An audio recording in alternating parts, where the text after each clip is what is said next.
बरकत रमज़ान नशरियात में एक बार फिर आपकी खिदमत में हाजिर हैं न्यूज़ वन से बराह रास्त। अब चलते हैं उस सेगमेंट की जानिब जिसका ताल्लुक़ सेहत से है, जिसका ताल्लुक़ हमारी जिल्द से है, हमारे जिस्म से है, हमारे बदन से है और हमारी जान से। और मैं हमेशा कहता हूँ और ये डॉक्टर्स और हुक्मा के कहने पर कहता हूँ कि इलाज करने या दवाई लेने की ज़रूरत तब पेश आती है जब हम एहतियात नहीं करते। तो क्यों ना बीमार होने से पहले या बीमारी के आने से पहले हम एहतियात कर लें, तो दवाई और इलाज की ज़रूरत ही नहीं पड़ेगी। तो चलते हैं उस सेगमेंट की जानिब जिसमें हमारे बहुत ही प्यारे हकीम शाह नज़ीर साहब हमें रोज़ाना किसी न किसी बीमारी और फिर उसके इलाज और फिर बेखुसूस उसकी एहतियात के बारे में बताते हैं। सेगमेंट का नाम है एहतियात लाजिम है। मेरे सरकार मेरी बात बनाए रखना। मेरे बहुत ही प्यारे हकीम शाह नज़ीर, कैसे हैं आप? ठीक हैं? बिल्कुल, अल्लाह का शुक्र। आप खैरियत से? आपको बहुत बहुत अस्सलाम वालेकुम। वालेकुम अस्सलाम। बार बार अस्सलाम वालेकुम। ऐसे अल्लाह ताला आपको मुस्कुराता रखे। ये बताएं, जिनके घरों में बच्चों की मुस्कुराहट होती है वो तो बहुत खुश नसीब भी हैं और खुश भी रहते हैं, और जिनके घरों पर ये मुस्कुराहट है फिर वो दुआ करते हैं कि बच्चा फर्मा बरदार हो और इसकी खुशियाँ देखें। लेकिन कुछ बदकिस्मत ऐसे हैं, बदनसीब ऐसे हैं बेचारे, जिनके घर में औलाद नहीं होती। तो हम उनको हमेशा के लिए बदनसीब और बदकिस्मत नहीं कह सकते। एक वजह तो ये कि अल्लाह की रज़ा है, और दूसरा ये कि अब उसके इलाज भी हैं। अगर उसको आप इख्तियार करें या एहतियात करें या इन चीज़ों का ख्याल रखें या ये इलाज करवा लें, ये चीज़ें खाएं, ये तरीक़ा इख्तियार करें, तो अल्लाह ताला औलाद की दौलत से भी माला माल करेगा। तो आज हमारा मौजू है बे औलाद जोड़े। क्या कहेंगे इस बारे में? बिल्कुल, बे औलाद जोड़े जिनकी औलाद नहीं हो रही है। देखिए, एक चीज़ का बहुत एहतियात कीजिए कि टेस्ट ज़रूर करवा लिया करें, चाहे वो लेडीज़ का हो चाहे मर्द का हो, दोनों का करवा लिया करें। इसमें कोई जैसे मर्द हजरात जो हैं वो टेस्ट नहीं करवाते हैं, जी मैं तो ठीक हूँ। बिल्कुल आप ठीक हैं, लेकिन हमें जम्स की ज़रूरत होती है औलाद के लिए, ठीक है? तो इसमें टेस्ट ज़रूर करवा लें। इसमें कोई ऐसी एक बीमारी होती है, उसकी एक दवा होती है, वो इस्तेमाल हो जाती है, आपके 10-10 साल के झगड़े ख़त्म हो जाते हैं। और जिन लोगों को भी ये प्रॉब्लम है, जिस तरीके से ख़वातीन में बे औलादी, इसमें PCOS होता है, पॉलीसिस्टिक ओवरी सिंड्रोम होता है, इसमें पानी के बबल्स बनते हैं, जिसे पानी की रसोली कहते हैं। एक होती है फेब्राइड, यानी मुकम्मल रसोली का बन जाना। एक होती है सिस्ट, जैसे चॉकलेट सिस्ट भी कहते हैं, यानी खून का या गोश्त का लोथड़ा कहलाता है, जिसकी वजह से ट्यूब भी ब्लॉक हो रही होती है, एग्स भी मिच्योर नहीं हो रहे होते हैं, और यूट्रस जो है वो वर्म कर रहा होता है, बल्कि हो रहा होता है। और साथ में हार्मोन्स जैसे FSH, LH, प्रोलैक्टिन, ये भी डिसबैलेंस हो रहा होता है। तो ऐसी सूरत में पेशेंट जो है थोड़ा सा घबराहट, गुस्सा, चिड़चिड़ापन, नाक के नीचे नलों में खिंचाव महसूस होना, कमर में दर्द होना, बॉडी के कपड़े कभी लूज़ हो रहे हैं, कभी टाइट हो रहे हैं, अचानक सर्दी, अचानक गर्मी लगती है, बास को फेशियल हेयर आना शुरू हो जाते हैं, पसीना बहुत ज़्यादा आता है, और दूसरा हार्मोन्स डिसबैलेंस हो जाते हैं। तो एक ऐसी चीज़ मैं बनाकर दिखा रहा हूँ। मैंने जब भी ये बनाकर दिखाई, अल्लाह पाक ने काफ़ी लोगों को औलाद दी है और बहुत पजीराई मिली आप लोगों की तरफ से। टोटली 3 चीज़ें लेनी है आपने, ये ख़वातीन के लिए बता रहा हूँ। इससे एग्स भी बनेंगे, PCO भी नील होगा, तमाम प्रॉब्लम्स हल हो जाएंगी और साहिब औलाद भी हो जाएंगे। रहम को ताकत देगी, हमल उठाने की सलाहियत पैदा करेगी। ये लेना है आपने गुल सुपारी, सुपारी का फूल है ये, गुल सुपारी, ये इसका पाउडर है। ये हमने लिया 50 ग्राम। ये है गोखरू, गोखरू कांटेदार होती है, ये भी हम लेंगे 50 ग्राम।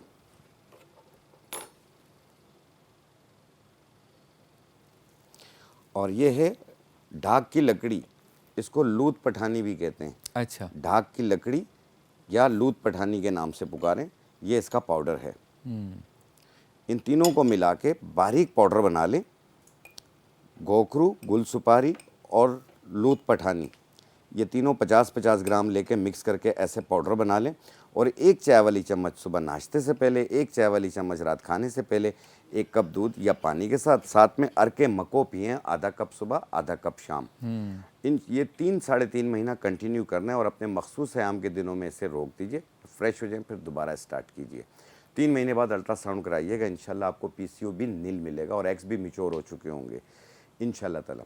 दूसरी चीज़ होती है मर्द हज़रात में, जैसे एक्टिव मोर्टेलिटी जो है वो 65%, 60 यानी 60% से ज़्यादा होनी चाहिए, और बास का ये डिसबैलेंस हो जाता है। इसमें रैपिड 25% हो, वो डिसबैलेंस हो जाता है। वॉल्यूम 2.5 हो, वो डिसबैलेंस हो जाता है। बाज़ के जरासीम बिल्कुल नील होते हैं जिसको इज़ोस्पर्मिया कहा जाता है, बाज़ के जरासीम कम होते हैं, कभी बढ़ जाते हैं, तो वो होता है ओलिगोस्पर्मिया। तो ये उसके लिए भी बहुत ज़्यादा बेहतर है जो मैं बनाकर दिखा रहा हूँ। ये इज़ोस्पर्मिया वाले भी इस्तेमाल कर सकते हैं और तमाम लोग इस्तेमाल कर सकते हैं जिनकी औलाद नहीं है। ये मर्द हजरात के लिए है। इसमें आपने लेनी है टोटली 3 चीज़ें इसमें भी। जी। एक लेना है आपने बहमन सफ़ेद, जी। बहमन सफ़ेद, एक है सफ़ेद मूसली, ये है जड़ कोंच, ठीक है। कोंच की जड़।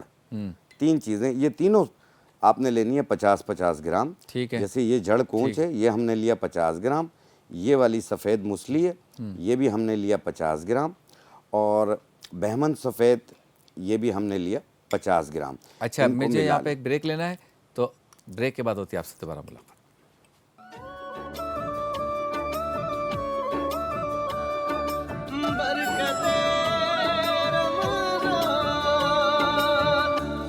खुश आमदीद एक बार फिर आपकी खिदमत में हाजिर हैं बरकत रमज़ान नशरियात के साथ, जो आप देख रहे हैं न्यूज़ वन से बराह रास्त।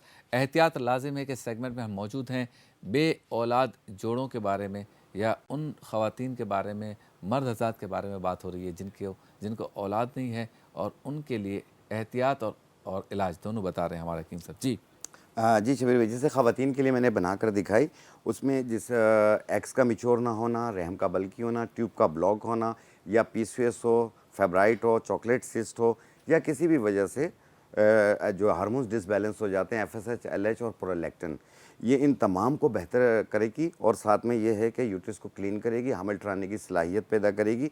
इसमें जो सबसे पहली चीज़ हमने डाली थी वो थी गुल सुपारी, गोखरू और लूत पठानी। गुल सुपारी, गोखरू और लूत पठानी, ये तीनों चीज़ें 50-50 ग्राम लेके मिला के बारीक पाउडर बनाया। 1 चाय वाला चम्मच सुबह, 1 चाय वाला चम्मच शाम, 1 कप दूध या पानी के साथ में अरके मको पिएँ, 1 कप सुबह 1 कप शाम। कंटिन्यू 3 महीने यूज़ करना है। मखसूस ह्याम के दिनों में इसे रोक दीजिए, जब फ्रेश हो जाए दोबारा स्टार्ट कीजिए। ये था ख़वातीन के लिए। मर्द हज़रात के लिए जिनमें उनका जो सीमेंस एंड अलायंसेस का जब टेस्ट करवाते हैं तो उसमें वॉल्यूम जो है वो डिसबैलेंस होता है, जो कि 2.5 होना चाहिए। एक्टिव मोटेलिटी जो है वो 60% से ज़्यादा होनी चाहिए। रैपिड 2.5 होनी चाहिए, 25% होनी चाहिए। और इसके अलावा मॉर्फोलॉजी इनकी कंट्रोल में होनी चाहिए। तो इन तमाम को बेहतर करने के लिए और एक्टिव मोटेलिटी को ठीक करने के लिए और किसी भी किस्म की कमज़ोरी को दूर करने के लिए ये उनके लिए भी बेहतर है जिनके जरासीम नील होते हैं, जिनको इज़ोस्पर्मिया कहते हैं, या ओलिगोस्पर्मिया हो, यानी जिसमें जरासीम अप एंड डाउन रहते हैं। तो उसमें टोटली 3 चीज़ें ली हैं, एक बहमन सफ़ेद, सफ़ेद मूसली और जड़ कोंच। बहमन सफ़ेद, सफ़ेद मूसली और जड़ कोंच, ये तीनों चीज़ें 50-50 ग्राम लेके मिला के ऐसे पाउडर बना लें। 1 चाय वाली चम्मच सुबह नाश्ते के बाद, 1 चाय वाली चम्मच रात खाने के बाद, 1 कप दूध या पानी से। और ये भी कंटिन्यू 2-3 महीने यूज़ करना है। ये डायबिटिक पेशेंट भी ले सकता है, हाई बीपी का पेशेंट भी ले सकता है, दोनों नुस्खे। इसमें कोई मीठा नहीं है, कोई नमकीन नहीं है। और इंशाअल्लाह ताला आप ख़ुद यहाँ फ़ोन करके खुशखबरी सुनाएंगे। क्या बात है। अच्छा ये बताएं, एक कॉन्सेप्ट ये आम है कि अगर औलाद ना हो रही हो तो सिर्फ खातून ही ज़िम्मेदार है, जी हाँ। और कुछ लोग ये कहते हैं कि नहीं, मर्द ही ज़िम्मेदार है। आपका क्या ख्याल है हुक्मा का? देखिए, बाज़ लोग इसको अपनी अना का मसला बना लेते हैं। ऐसा नहीं करना चाहिए, क्योंकि मैंने स्टार्ट में एक बात कही कि एक टेस्ट करवा लें। आप 10 साल तक ना कर रहे होते हैं, एक टेस्ट करवा लें। जैसे फीमेल के टेस्ट करवा रहे, लेडीज़ की करवा रहे होते हैं, लेडीज़ की दवा हालांकि वो क्लियर होती है, उसके बावजूद उसे डॉक्टरों को दिखा रहे होते हैं, अपना पैसा बर्बाद कर रहे होते हैं। ऐसा काम ना करें, एक टेस्ट आदमी का करवा लें, 5 मिनट में फैसला हो जाएगा कि ये प्रॉब्लम है और उसकी ये दवा है। अच्छा, और ठीक हो जाएंगे आपका झगड़ा। इसमें कोई अना का मसला नहीं, एक मामूली नुक्स होता है। वैसे इंसान कंप्लीटली सही होता है, सिर्फ एक मामूली सा नुक्स और होता ये है, कुदरत की तरफ से होता ये कुदरत की तरफ से होता है। है। तो ये ठीक हो जाता है दवाएं? इंशाल्लाह बिल्कुल ठीक हो जाते हैं और काफ़ी लोगों ने खुशखबरी सुनाई है। अच्छा, कुछ लोगों को पूरी ज़िंदगी जो है औलाद ही नहीं होती, तो क्या वो आप या आप जैसे हुक्मा से या डॉक्टर से इलाज नहीं करवाते, या वाकई वो फिर किसी ला इलाज मर्ज में मुब्तला होते हैं? देखिए, 5 उंगलियां एक बराबर नहीं होती हैं। बाज़ लोग बहुत ज़्यादा ट्राई करते हैं, यकीनन बहुत इलाज करवाते हैं या होंगे, या बाज़ लोग कहते हैं कि यार नहीं हो रही तो कोई बात नहीं। लेकिन ये है कि आप ज़रूर अपना टेस्ट करवाएं और ज़रूर अपना इलाज करवाएं, अल्लाह ज़रूर शफा देगा। कभी कभी देर होता है, दुरुस्त होता है।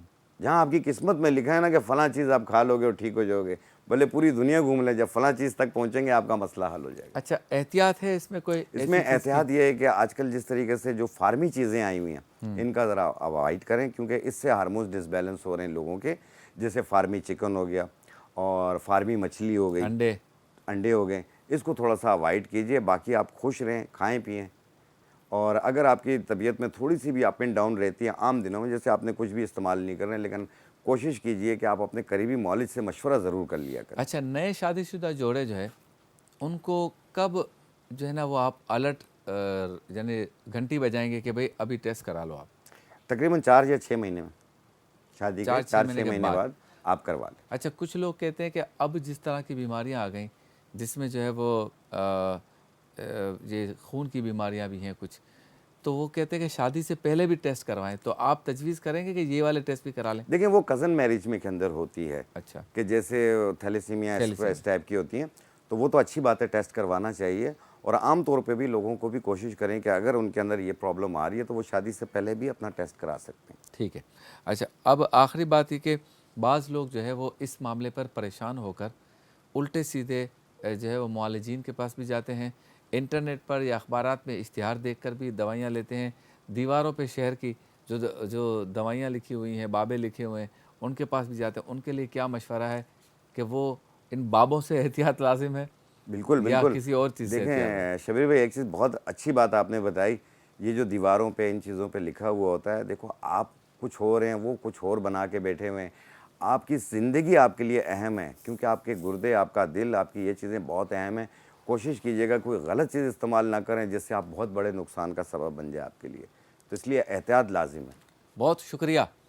हमारे हकीम शाह नज़ीर साहब रोज़ाना आते हैं और किसी न किसी बात के लिए, किसी न किसी बीमारी के लिए, किसी न किसी मुश्किल और परेशानी के लिए जो जिस्म से मुतालिक हो, सेहत से मुतालिक हो, ये हमें ना सिर्फ ये कि इलाज बताते हैं, ना सिर्फ ये कि दवाई बताते हैं, बल्कि इससे पहले बताते हैं कि एहतियात लाजिम है। और जैसे उन्होंने ये मशवरा दिया कि बे औलाद जोड़ों का मसला, तो ये तो बाद में पता चलेगा ना बे औलाद आप हैं, क्यों नहीं आप शादी के 4-6 महीने के बाद टेस्ट करवा लेते? और एक और बात जो ये बार बार कहते हैं कि आप जो मुख्तलिफ़ किस्म के टेस्ट हैं वो करवाते रहिए, ताकि आपको पता चले कि आप ख़ुद कहाँ खड़े हैं, आपकी सेहत कहाँ खड़ी है। देखो, मुआलिज जो है वो इलाज तभी कर सकेगा जब उसको आप जाकर बताएंगे कि मुझे ये चीज़ें फ़ील हो रही हैं। वो आपके घर में नहीं रहता, ना वो हर वक्त आपके साथ रहता। तो ये जब आप टेस्ट करवाएंगे तो पता चलेगा, और फिर जब आप मुआलिज के पास जाएंगे तो आप बता सकेंगे कि ये मैंने टेस्ट करवाया है और ये मुझे लग रहा है कि यहाँ पे प्रॉब्लम है, तो वो इलाज बर वक्त शुरू कर सकेगा। मर्ज़ मेरे ख्याल में बढ़ जाता है तो ज़्यादा मुश्किल होती है। ज़ाहिर बात है, जब बिगड़ जाता है तो फिर उसके बाद ये मुआलिज के पास आते हैं। तो कोशिश करें, जब आपको शुरू में ही, इनिशियल में ही प्रॉब्लम फील हो रही है, तो आप फ़ौरी अपने डॉक्टर से मशवरा कर लें, अपने मुआलिज के पास चले जाएँ। और दूसरा ये है कि गली मोहल्लों में, हमसायों में, जैसे चौक पे लड़के बैठे होते हैं या हमसाए कुर्सियां लगा के बैठे होते हैं, आपस में डिस्कशन कर रहे होते हैं, तो वो डिस्कशन ज़रूर कर लिया करें। लेकिन कोई दवाओं के ऊपर अमल करना हो तो अपने डॉक्टर से ज़रूर मशवरा करें, क्योंकि हमसायों के पास डिग्री नहीं होती है। डिग्री नहीं होती, और रात को बैठ के जो गप्पे मारते हैं, गप्पे लगाते हैं ना, जो बैठ के, वो आपकी औलाद को तबाह तो कर सकते हैं, आपको औलाद दे नहीं सकते। औलाद नहीं दे सकते, आपकी नस्ल को बर्बाद तो कर सकते हैं, आपकी नस्ल को परवान नहीं चढ़ा सकते। बिल्कुल सही कह रहे हैं। क्योंकि वो आपको रात को जगाएंगे, आप घर जाएंगे तो बेगम से फड्डा होगा, फटा हो गया, फड्डा होगा तो बच्चा उठ जाएगा, बच्चा उठ जाएगा तो घर में चिड़चिड़ापन होगा, फिर वो बच्चा भी बड़ा होकर यही करेगा। बल्कि कुछ दिनों के बाद हो सकता है कि रात को जिनके साथ आप कुर्सियों पे बैठे थे चौक पर सदर में, वो बच्चा भी बराबर में बैठा हुआ, बच्चा भी बैठा हुआ होगा। वो कहेगा जब अब्बा ये कर रहा है तो मैं ऐसा क्यों ना करूं, फिर बेगम भी इसी काम में लग जाएगी। नहीं, उसमें ये है कि फिर वो डिस्कशन करते हैं ना आपस में, मैं ये दवा खा रहा हूँ, तुम भी ये खा लो, तुम भी ये खा लो। अरे भाई, बाज़ केमिकल वाली चीज़ें होती हैं, एहतियात करें आप। और कुछ चीज़ें तुक्के में अगर किसी को लग गई, वजह कोई और बनी, और उसको लगा कि मेरा काम इस दवाई से हो गया, वो आपको तजर्बा बता देता है कि मेरा तो काम इस दवाई से हुआ है। अब आपने जब खा ली तो उसको तो खैर कुछ नहीं हुआ, आपको रिएक्ट कर गई वो। सही अब बात। आप किसको, अच्छा, फिर मुआलिज की तो आप क्लिनिक या दुकान पे जा सकते हैं, उसके तो आप हॉस्पिटल जा सकते हैं, उसके मतब में जा सकते हैं कि भाई आपने ये इलाज बताया था वो ठीक नहीं हुआ, ये दवाई दी थी, इससे ये हो गया। बिल्कुल ये सही। फुटपाथ पे जो बैठा हुआ है इसके पास, इसको कहाँ ढूंढेंगे? कहाँ ढूंढेंगे? एक ये प्रॉब्लम है। दूसरा ये है कि जितनी मैंने तो गली मोहल्लों की बात की है, फुटपाथ वाले को तो आप खुद बेहतर जानते हैं। अगर उसके बाद डिग्री होती, कुछ होती, तो वो एक मतलब लेके नहीं बैठा हुआ होता। मुझे जाने का दिल नहीं कर रहा ब्रेक पे, मक्खी बहुत तंग कर रही है। मक्खी से एहतियात के लिए ज़रूरी है कि स्प्रे कर लें। स्प्रे किया जाए। एहतियात लाजिम है। लाजिम है। मुलाकात होती है मुख्तसर से वक्फे के बाद।